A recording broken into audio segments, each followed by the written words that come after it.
नमस्कार, राज की बात में आपका स्वागत है। आज हम बात करेंगे अरविंद केजरीवाल को लगे दोहरे झटके के बारे में।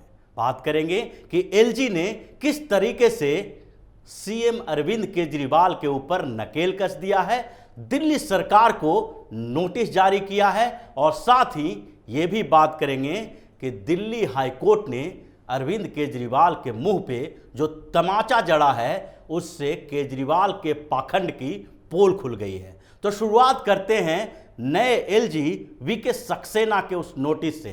उन्होंने दिल्ली सरकार को और दिल्ली के स्पीकर को एक नोटिस भेजा है। उस नोटिस में कहा गया है कि government of NCT amendment act 2021 में जो बदलाव किए गए हैं उसे लागू किया जाए और ये एक्ट ऐसा है जिसके आधार पर अरविंद केजरीवाल दिल्ली के कठपुतली सीएम बनकर रह जाएंगे। ये अमेंडमेंट एक्ट 2021 में आया था और गृह मंत्री अमित शाह ने जिसे पेश किया था, उसी समय से अरविंद केजरीवाल की पार्टी और सरकार में खलबली मच गई थी। इन लोगों को पता चल गया था कि अब दिल्ली में इनका भविष्य नहीं है। दिल्ली की सरकार का मतलब लेफ्टिनेंट गवर्नर की सरकार होती है। उस अमेंडमेंट एक्ट में साफ तौर से कहा गया है कि दिल्ली सरकार का मतलब उपराज्यपाल है, क्योंकि ये कंफ्यूजन सालों से चल रहा था और सालों से चल रहे इस कंफ्यूजन को खत्म किया गया। सुप्रीम कोर्ट में भी लंबे समय तक मामला चला कि आखिरकार दिल्ली की सरकार पर कब्जा किसका है, अल्टीमेट अथॉरिटी किसके पास है, दिल्ली की चुनी हुई सरकार यानी कि लेजिस्लेटिव असेंबली के पास या फिर दिल्ली के उपराज्यपाल के पास, जो कि केंद्र सरकार के द्वारा बनाए जाते हैं और केंद्र सरकार का दिल्ली के 3 मामलों में पूरी तरह से हस्तक्षेप और कब्जा है। इसी के आधार पर government of NCT amendment act आया और जब ये एक्ट आया तो दिल्ली में हड़कंप मच गया आम आदमी पार्टी के बीच, अरविंद केजरीवाल के बीच, क्योंकि इसमें साफ तौर पर कुछ सेक्शन को बदल दिए गए थे और सुप्रीम कोर्ट में चल रहे विवाद का अंत एक झटके में कर दिया गया था कि दिल्ली की सरकार, जहां जहां सरकार शब्द का उपयोग किया गया था जिससे कंफ्यूजन होती थी, उसमें बदलाव किया गया और दिल्ली की सरकार का मतलब लेफ्टिनेंट गवर्नर एलजी बना दिया गया। इस रिप्लेसमेंट के बाद दिल्ली के उपराज्यपाल के पास असीम ताकत हो गई। दिल्ली में विधानसभा और कमेटियों को, जो विधानसभा कुछ समितियां नियुक्त करती है, उन समितियों को अब अधिकार नहीं है कि किसी भी मामले की जांच कर सकते हैं। यहां तक कि इस अमेंडमेंट एक्ट में यह भी कहा गया है, इस कानून में यह भी साफ तौर पर कहा गया है कि दिल्ली में विधानसभा के माध्यम से जो भी कानून बनेंगे और जिसके ऊपर विधानसभा का अधिकार है, दिल्ली सरकार का अधिकार है, वो कानून भी बिना एलजी की अनुमति के पास नहीं होंगे। इसके साथ साथ ये भी कहा गया है कि एलजी के पास ये अथॉरिटी होगा कि दिल्ली के सरकार या कैबिनेट के जो फैसले हैं उस पर कितने दिन के भीतर अपना फैसला दें, अपनी अनुमति दें या अनुमति न दें। इसके लिए कोई टाइम लिमिटेशन नहीं है, यानी कि हर तरीके से दिल्ली के कैबिनेट के ऊपर, दिल्ली के लेजिस्लेटिव असेंबली के ऊपर और दिल्ली सरकार के ऊपर एलजी का अधिकार स्थापित कर दिया गया। और इसी मामले को लेकर नए एलजी वीके सक्सेना ने सरकार और विधानसभा को नोटिस भेजा है कि आखिरकार इस कानून को लागू करने में, इसके नोटिफाई करने में दिल्ली सरकार इतना देर क्यों लगा रही है।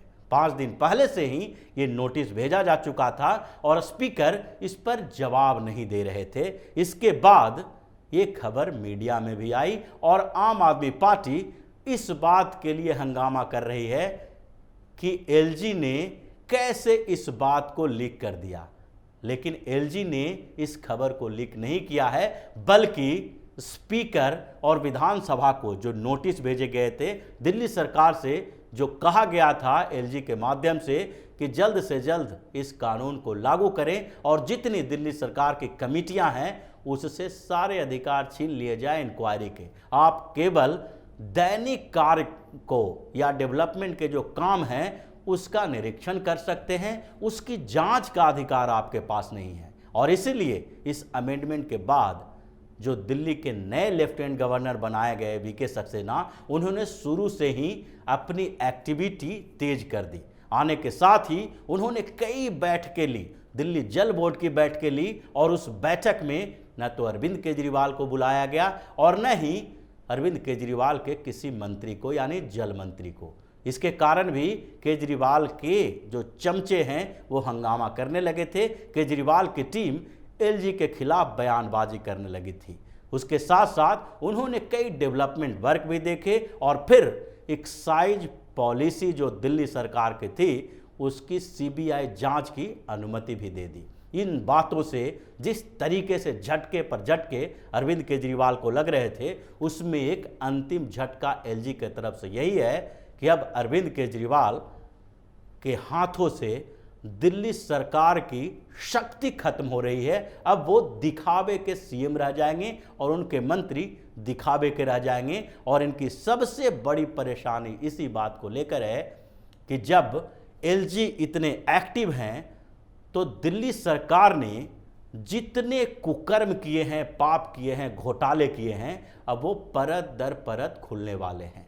एक्साइज घोटाला यानी दारू घोटाले में अरविंद केजरीवाल के सबसे करीबी मंत्री मनीष सिसोदिया फंसने वाले हैं। पहले ही उनके दूसरे करीबी सत्येंद्र जैन ईडी के शिकंजे में हैं, जेल के भीतर हैं और वो बीमारी का बहाना बना के अस्पताल में भर्ती हो गए हैं।